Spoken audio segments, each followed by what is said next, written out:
इसके बाद chapter number 4 में 4 डेरिवेशंस जो हैं आपके पास, इन 4 डेरिवेशंस में से कोई 2 डेरिवेशंस आपके पास लॉन्ग में एक पार्ट बन के आती हैं तकरीबन हर साल। रफली अगर मैं एक आइडिया दूं तो पिछले 30 साल में 20 दफ़ा आया है ये क्वेश्चन। तो it is one of the most important question of your book. 4 derivations हैं, छोटे छोटे डेरिवेशन है। ये आपकी स्क्रीन पे हुई हुई ये एक डेरिवेशन है, ये दूसरी डेरिवेशन है, ये तीसरी डेरिवेशन है और ये चौथी डेरिवेशन है। तो 4 डेरिवेशन है। इन 4 डेरिवेशंस में से कोई 2 डेरिवेशन आपके पेपर में आएंगी और 7 नंबर का ये लॉन्ग में सेक्शन सी में क्वेश्चन होगा ये। ठीक है, ये करने से पहले मैं थोड़े से आपको इसकी फैक्टर समझा देता हूँ मोशन एंड 2 डायमेंशन के, फिर हम आते हैं इसकी तरफ। देखें, चले डायग्राम बनी हुई ऐसी समझा देते हैं। देखिए फॉर एग्जांपल ये आपका वाई एक्सेस हो गया, या आपका एक्स एक्सेस होगा, या आपने एक प्रोजेक्टाइल फायर किया हुआ है, फुटबॉल है, बॉल है, वटेवर जो भी है। ठीक है, अब आप इसमें देखिए इसमें क्या क्या चीजें डिस्कस करने लायक हैं। सबसे पहले ये जो पॉइंट आपको नजर आ रहा है बीच में, इस पॉइंट को हम कहते हैं मैक्सिमम हाइट।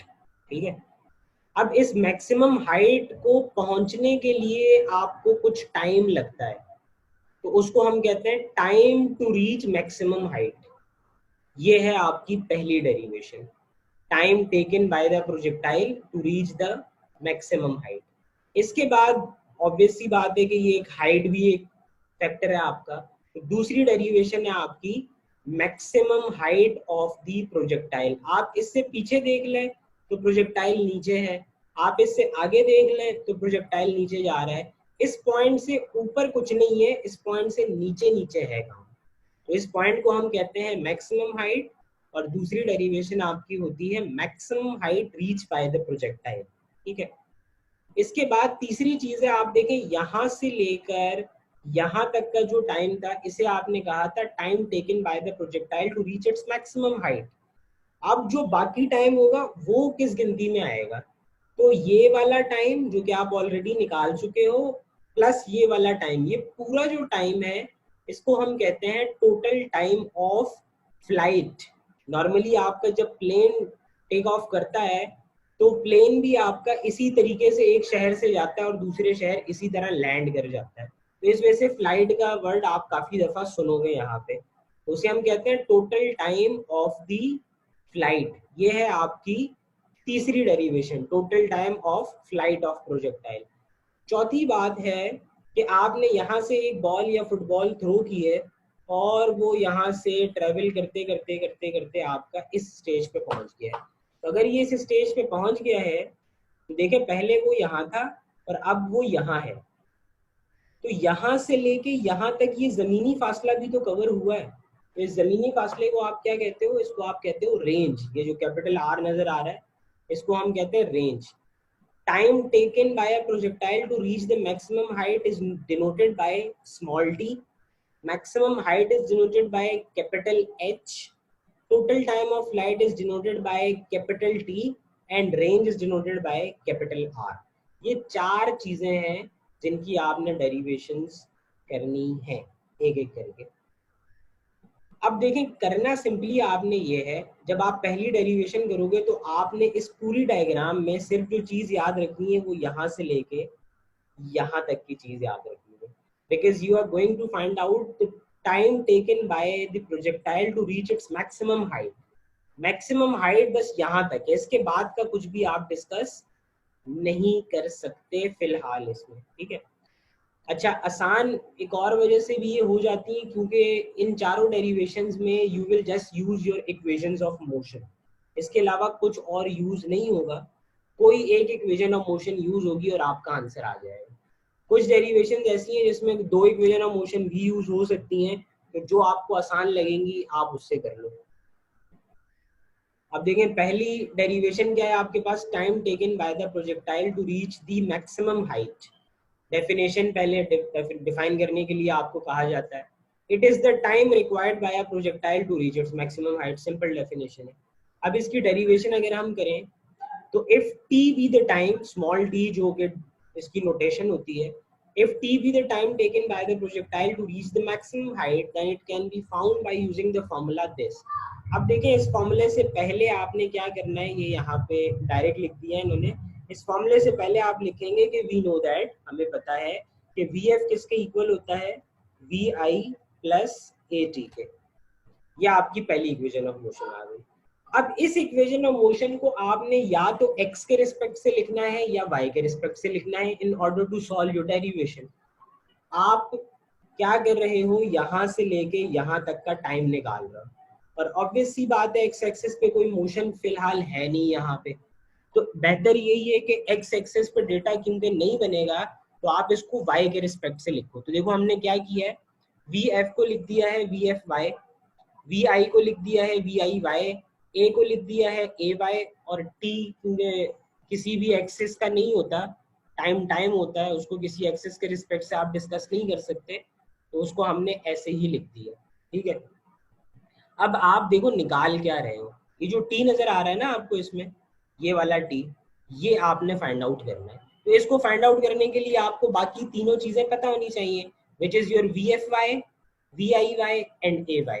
तो एक एक करके आप इन तीनों चीजों का डेटा बनाओ कि वी आई वाई क्या होता है, ए वाई क्या होता है, वी एफ वाई क्या होता है, हमने एक एक करके डेटा बनाना है। अब देखिए वी आई वाई हम पीछे डिस्कस कराए हैं कि वी आई वाई यानी कि initial velocity on Y axis को हम क्या कहते हैं, वी नॉट वाई कहते हैं उसे, और वी नॉट वाई को हम क्या लिख सकते हैं, वी नॉट साइन थीटा, क्योंकि ये वाई आ रहा है, ये वाई आप हटा देंगे तो वाई को कौन कवर करता है, साइन थीटा। तो वी आई वाई की क्या वैल्यू आ गई at the end of the day, V naught sine theta. इसके बाद है ए वाई। अब देखिए क्योंकि हम मोशन डिस्कस कर रहे हैं यहाँ से यहाँ तक, और ये सारी मोशन अगेंस्ट ग्रेविटी हो रही है, चीज ऊपर जा रही है, हमने ए वाई क्या लिया है, माइनस जी। ए वाई का मतलब acceleration of on Y axis, Y axis पे तो एक्सेलरेशन ग्रेविटी होती है, माइनस लिया अपोजिशन की वजह से। फिर क्या रह गया भाई, V F Y. V F Y को हम पीछे डिस्कस कराए, आप सिंपल वी वाई कह सकते हो, लेकिन आप देखो कि वी वाई को इन्होंने क्या लिखा है, जीरो। अब मैं आपको ये एक्सप्लेन कर दूं कि ये जीरो कहाँ से आया। देखिए हम डिस्कस कर रहे हैं यहाँ से लेकर यहाँ तक की मोशन, यहाँ पे लाकर आपने अपने प्रोजेक्टाइल को रोकना है। ठीक है, यहाँ तक की हम इसमें मोशन डिस्कस कर रहे हैं, यहाँ पे लाके आप अपने प्रोजेक्टाइल को रोक दोगे। जब यहाँ पे आप अपने प्रोजेक्टाइल को रोक दोगे तो एक पल को क्या होगा कि इसकी जो वेलोसिटी है वो जीरो हो जाएगी, रुकेगा ना, एक चीज रुक रही है, इस वजह से जो इसकी फाइनल वेलोसिटी है वो क्या होगी, आपके पास जीरो होगी।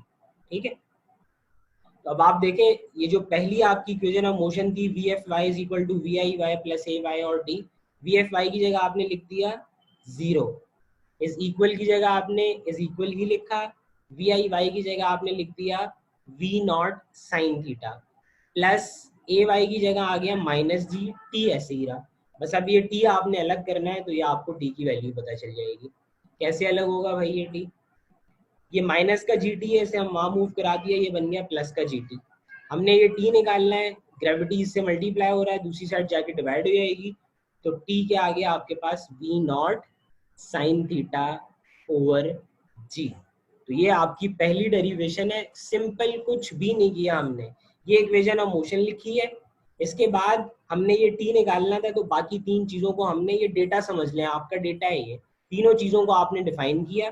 तीनों चीजों को डिफाइन करने के बाद आपने क्या किया, इनकी वैल्यूज को इस इक्वेशन में पुट करवा दिया, और यहाँ से टी को अलग कर लिया, हो गई डेरिवेशन।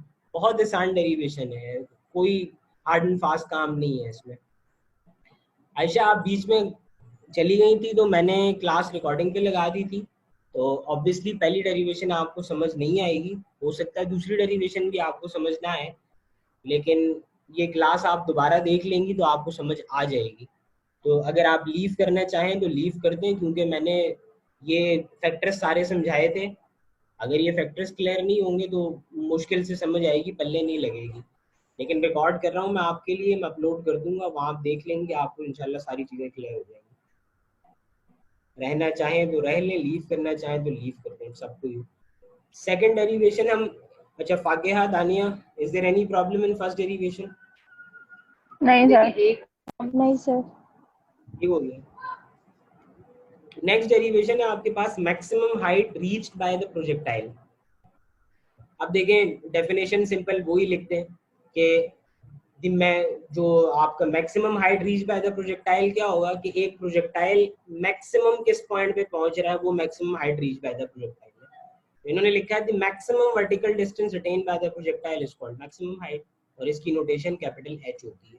अब करना आपने क्या है कि अच्छा देखें, जैसे ये डेरिवेशन है इसमें सेकंड इक्वेशन ऑफ मोशन भी लग रही है और थर्ड भी लग रही है, आपकी मर्जी है। थर्ड से ये बहुत आसान है, सेकंड से थोड़े से इसमें मसले हैं। मसले तो कोई नहीं है, थोड़ी सी लेंथी हो जाती है तो वो टिपिकल हो जाती है फिर, तो आपकी मर्जी है।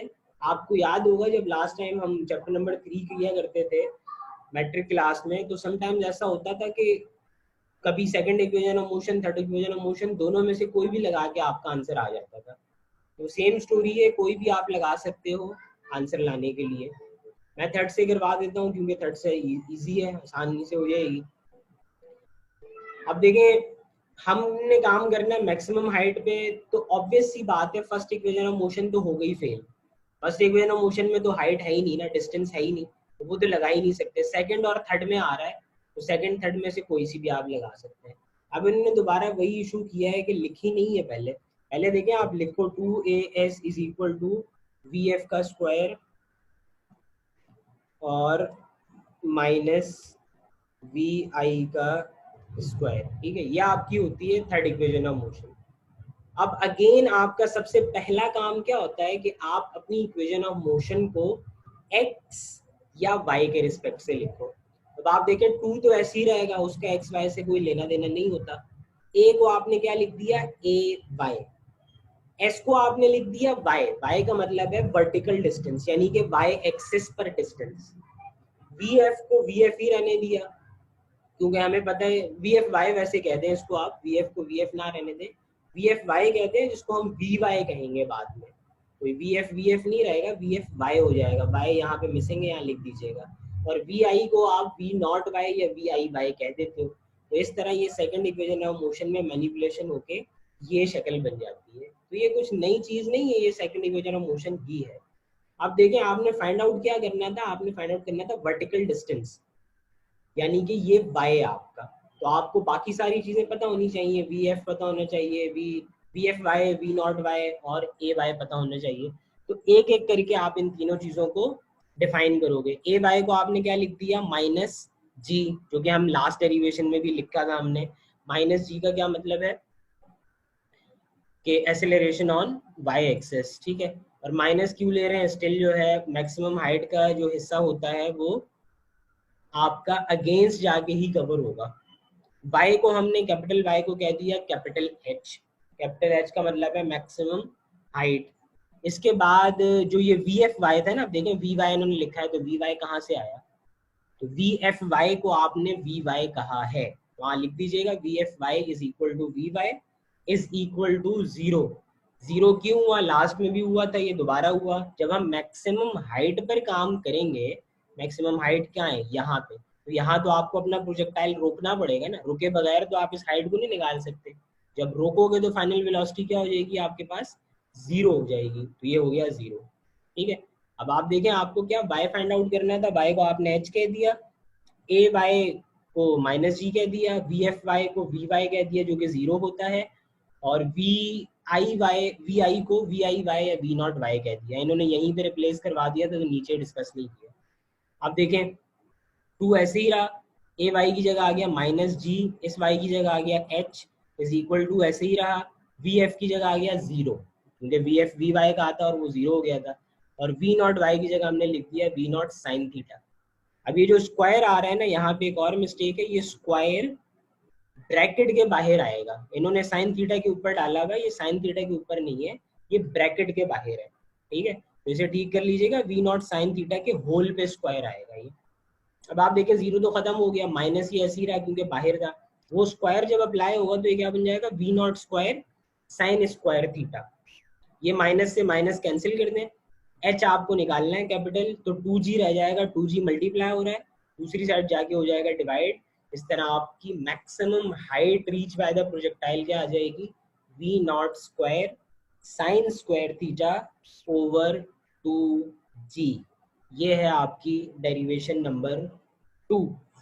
कोई मुश्किल डेरिवेशन नहीं है यार, इससे टिपिकल डेरिवेशंस तो आप पिछली क्लास में करके आए हो। हाँ जी Fakiya Tanya, is there any question in this derivation? नहीं। नहीं। ठीक हो गया। इसके बाद मूव करते हैं तीसरी डेरिवेशन पे। तीसरी डेरिवेशन है आपके पास टोटल टाइम ऑफ फ्लाइट। अब जरा आप अपनी डायग्राम पे अगर आए तो टोटल टाइम ऑफ फ्लाइट का मतलब है यहाँ से लेकर यहाँ पूरा टाइम, ठीक है।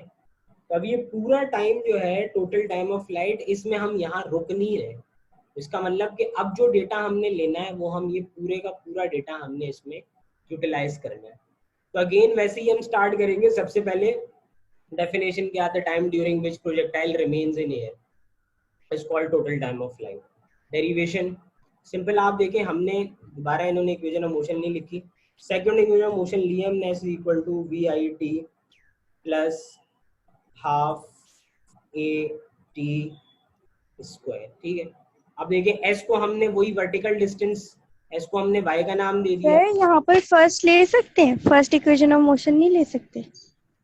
यहाँ पे फर्स्ट इक्वेशन ऑफ मोशन नहीं ले सकते, वो इस वजह से नहीं ले सकते, फर्स्ट भी नहीं ले सकते, थर्ड भी नहीं ले सकते।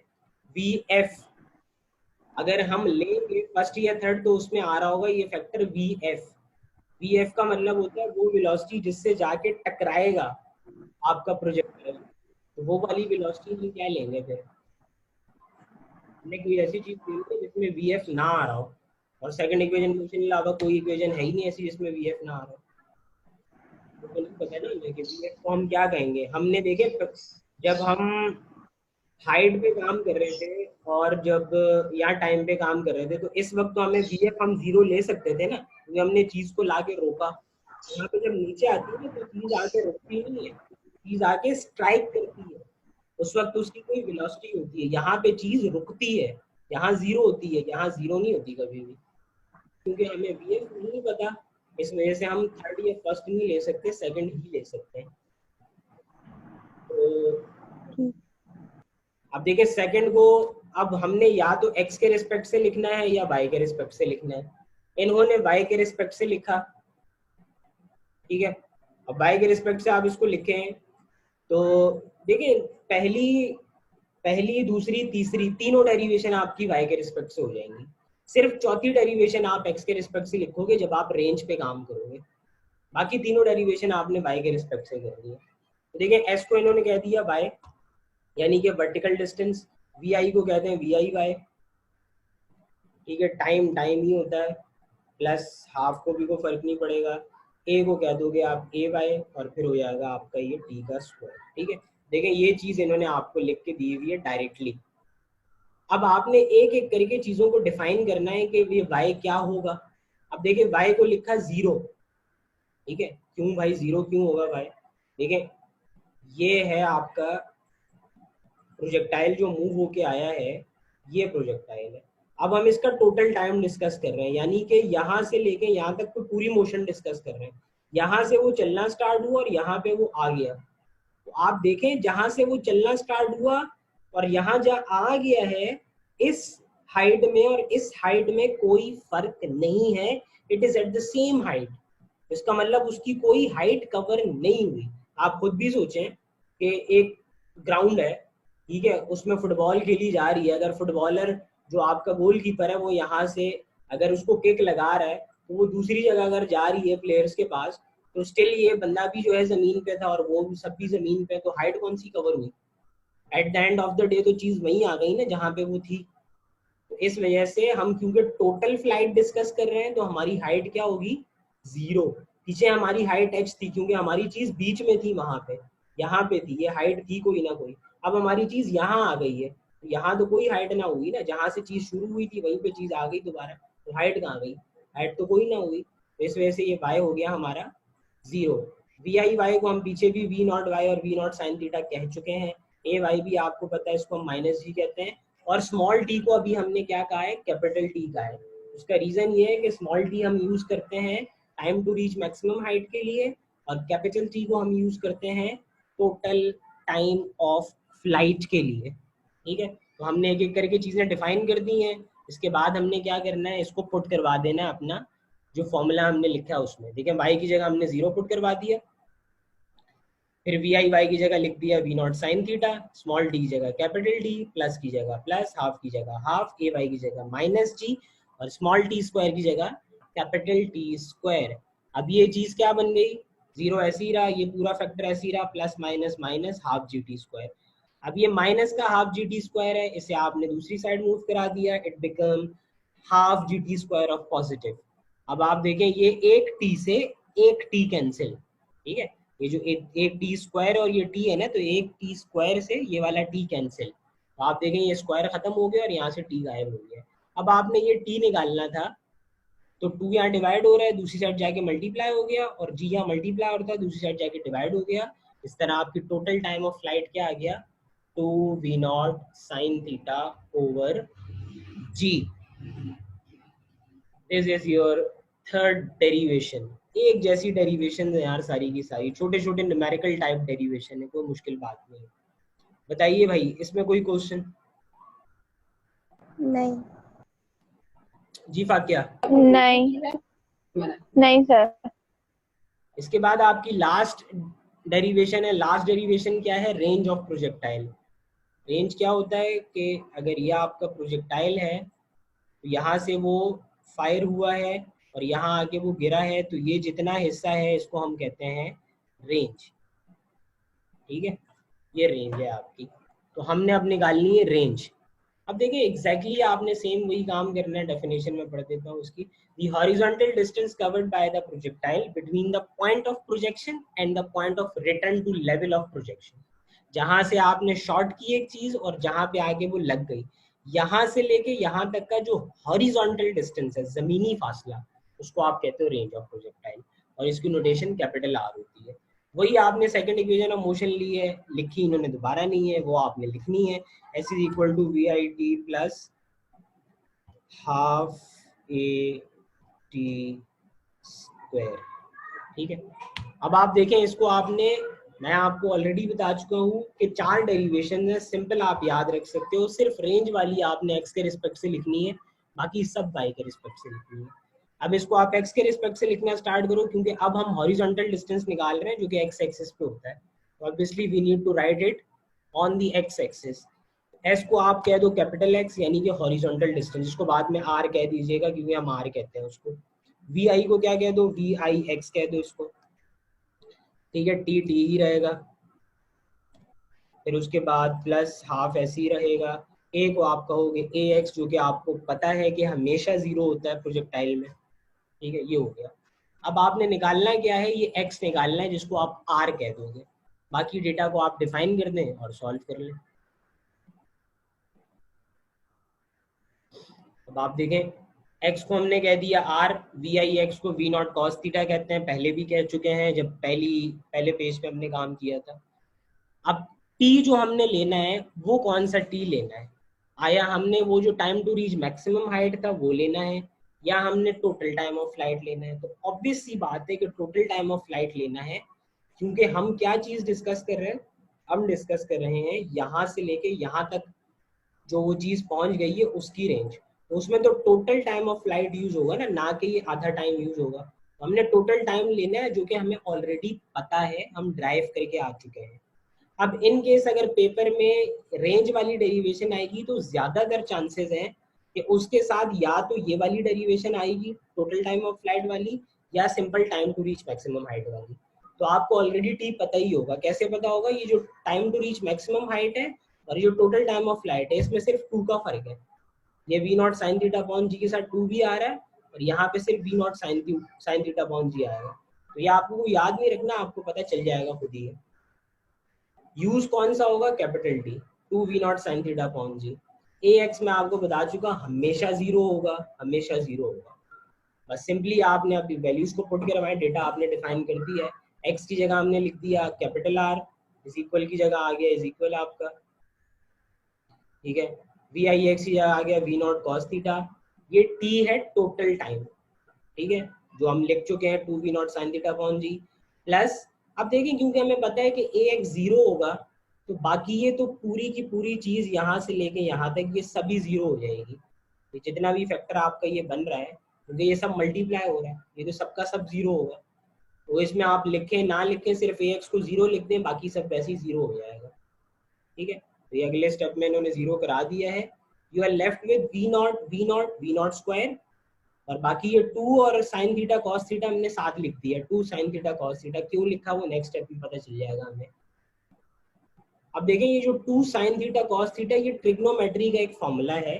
2 साइन थीटा कॉस थीटा ये इक्वल होता है आपके साइन 2 थीटा के। ये ट्रिग्नोमेट्री का एक फॉर्मूला है फर्स्ट ईयर की मैथ्स के चैप्टर नंबर 13 में। ठीक है, 2 sine theta cos theta equal होता है साइन 2 थीटा के। तो आप सिंपली क्या करोगे कि जो 2 साइन थीटा कॉस थीटा लिखा हुआ है इसकी जगह आपने साइन 2 थीटा लिख देना है, और बस डेरिवेशन हो गई। इसके अलावा और इसमें कुछ सॉल्व नहीं हो सकता। तो रेंज आपकी आ गई V naught square sine 2 theta over G. ठीक है, अच्छा एक और चीज है, पहले मुझे बता दें इसमें अगर कोई क्वेश्चन है। दानिया, नहीं सर। भाग्य, नहीं सर। ठीक हो गया। देखें, आपने ऑब्वियसली क्रिकेट अच्छी लगती हो ना लगती हो, आपको ये तो पता होगा कि क्रिकेट में छक्का किसे कहते हैं। अब देखिए लेट अस सपोज कि मैंने एक ना ग्राउंड बना दिया। ठीक है, ये हमारा आ गया ग्राउंड, ये आ गई आपकी पिच, ये है आपकी बाउंड्री, लेट अस सपोज। ठीक है, अब यहाँ से अगर एक बैट्समैन शॉट लगाता है तो आपने अक्सर देखा होगा कि छक्का यहाँ से लेके यहाँ बॉल गिरेगी तो भी वो सेक्सी है। कभी कभी होता है ग्राउंड से बाहर फेंक देता है वो बंदा बॉल, तो भी मिलते 6 रन ही है। ठीक है, लेकिन हम देख क्या रहे हैं कि यहीं से शॉट लग रही है, वो समटाइम्स यहाँ गिर जाती है, समटाइम्स ऐसा होता है अंदर भी गिर जाती है, समटाइम्स वो बाहर गिर जाती है, समटाइम्स वो ग्राउंड के बाहर गिर जाती है। ठीक है, तो हम क्या देख रहे हैं कि कभी एक चीज की रेंज कम है, कभी किसी चीज की रेंज ज्यादा है, कभी उससे ज्यादा है, कभी सबसे ज्यादा है। तो एक चीज डिस्कस करने लायक पैदा हो जाती है जिसको हम कहते हैं मैक्सिमम रेंज ऑफ प्रोजेक्टाइल। एक तो ये है ना कि आपने छक्का कितना मारा, और एक ये कि छक्का कितना लंबा मारा जा सकता है। तो कितना लंबा छक्का लगाया जा सकता है ये चीज कहलाती है मैक्सिमम रेंज। अब इसके लिए बहुत आसान सी मैं आपको चीज बता देता हूँ। ये जो एंगल है ना आपका, जब इसकी वैल्यू मैक्सिमम आएगी, एंगल की नहीं, जब आप इसको सॉल्व कर लोगे, एंगल को डाल के ना जब आप इसको सॉल्व कर लोगे, तो जब साइन 2 थीटा की वैल्यू आपकी मैक्सिमम आ जाएगी तो आपकी रेंज हो जाएगी मैक्सिमम। अंग्रेजी में हम यूं कह सकते हैं, in order to get the maximum range sine 2 theta should get us the maximum value. और मैक्सिमम वैल्यू साइन की होती है 1। आप अपना कैलकुलेटर ले लो, साइन के साथ 1 करोड़ डाल दो, 1 से बड़ा आंसर कभी भी नहीं आएगा, 1 से छोटा आएगा, 1 से बड़ा नहीं आएगा। साइन 2 लाख डाल दो, साइन 10 लाख डाल दो, 1 से बड़ा आंसर कभी भी नहीं आएगा।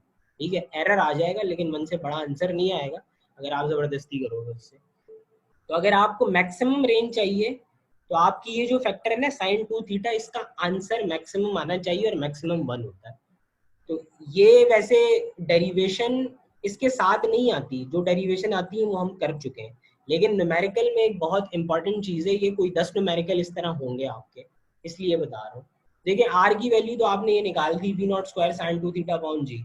अब देखें हमने क्या लिखा कि मैक्सिमम वैल्यू साइन 2 थीटा की कब होती है 1, और आर कब मैक्सिमम होगा जब साइन 2 थीटा की वैल्यू मैक्सिमम होगी। If V naught and G are constant, then equation 5 shows that R is maximum when the value of sin 2 theta is maximum. जब sin 2 theta की वैल्यू मैक्सिमम होगी तो आपका जो रेंज है वो मैक्सिमम आएगी। तो आपने क्या किया, sin 2 थीटा की मैक्सिमम वैल्यू 1 होती है, इसको 1 के इक्वल रख दिया। अब देखें ये साइन है, साइन जब दूसरी साइड मूव हुआ तो ये बन गया sine inverse. Sine inverse of 1 आप अपने कैलकुलेटर में लेके देख लीजिएगा, वो 90 आएगा।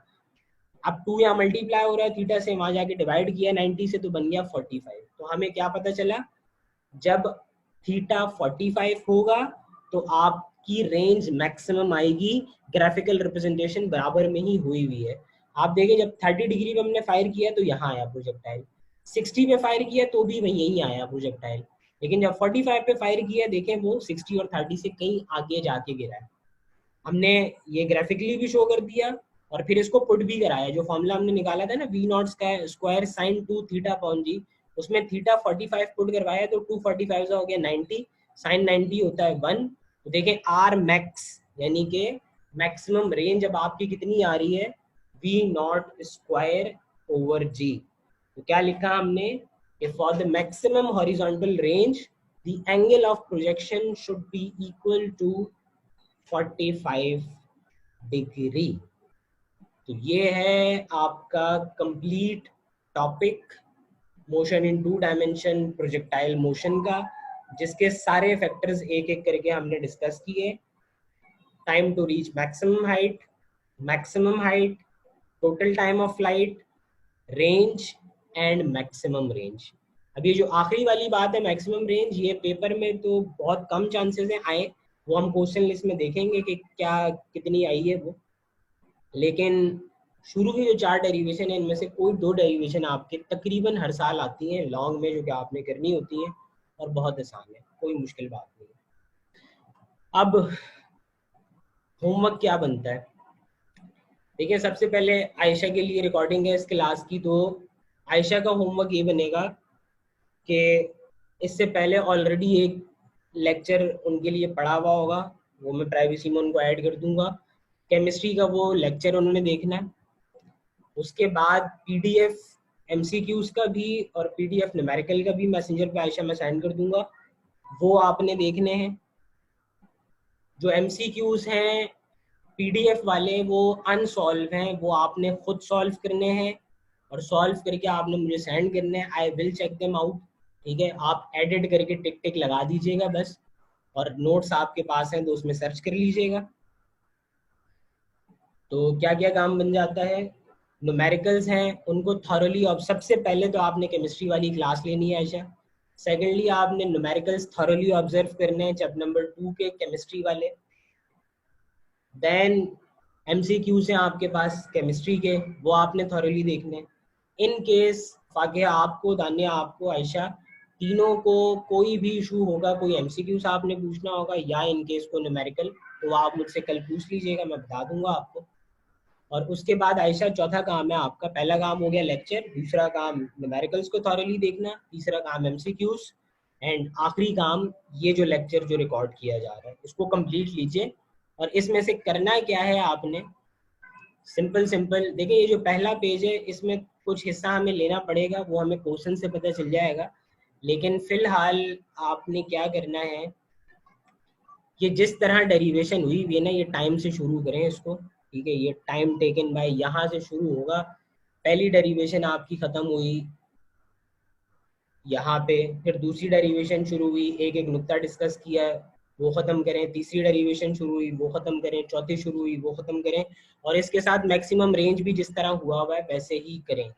तो ये 5 डेरिवेशन आपने रिटन फॉर्म में इसकी प्रैक्टिस करनी है। ये है आयशा का काम। फातिहा एंड दानिया आपका तकरीबन सिमिलर होमवर्क है। क्या है, केमिस्ट्री के न्यूमेरिकल्स थॉरली ऑब्जर्व कर लें और उसको सॉल्व करें साथ में, ऑब्जर्व ही नहीं करने, 70+ न्यूमेरिकल्स है, सॉल्व भी करने हैं। सॉल्व कब करेंगे हम उन्हें, सॉल्व करें उसको साथ साथ, जहां इशू निकले पूछ लें। एमसीक्यूज को सॉल्व करें, 75 एमसीक्यूज अनसॉल्व है, दानिया ने सेंड किए, मैं फाकिया ग्रुप में, इनके मैं पीडीएफ फॉर्म में भी आज वो सेंड कर देता हूँ अभी, वो सॉल्व करें। प्लस उसके साथ ये 5 डेरिवेशंस जो है इनका, इनकी रिटन प्रैक्टिस करें।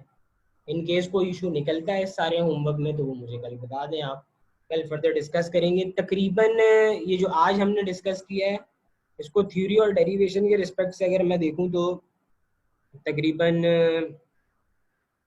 60% आपका चैप्टर नंबर 4 है, ये 60%। इसके अलावा 2 छोटी डेरिवेशंस हैं और एक लॉन्ग डेरिवेशन है जो डिस्कस करनी है, बस थ्योरी इतनी नहीं है इस चैप्टर में, बस 2 छोटी और एक बड़ी डेरिवेशन और रहती है, फिर ये चैप्टर खत्म है, जो कि पॉसिबली कल शायद डिस्कस हो जाए। एक डेरिवेशन इसकी ऐसी है जो मैं देखूंगा, अगर ऑनलाइन समझ आ सकती होगी तो समझा दूंगा, नहीं तो फिर लाइव समझा दूंगा, वो थोड़ी टिपिकल है।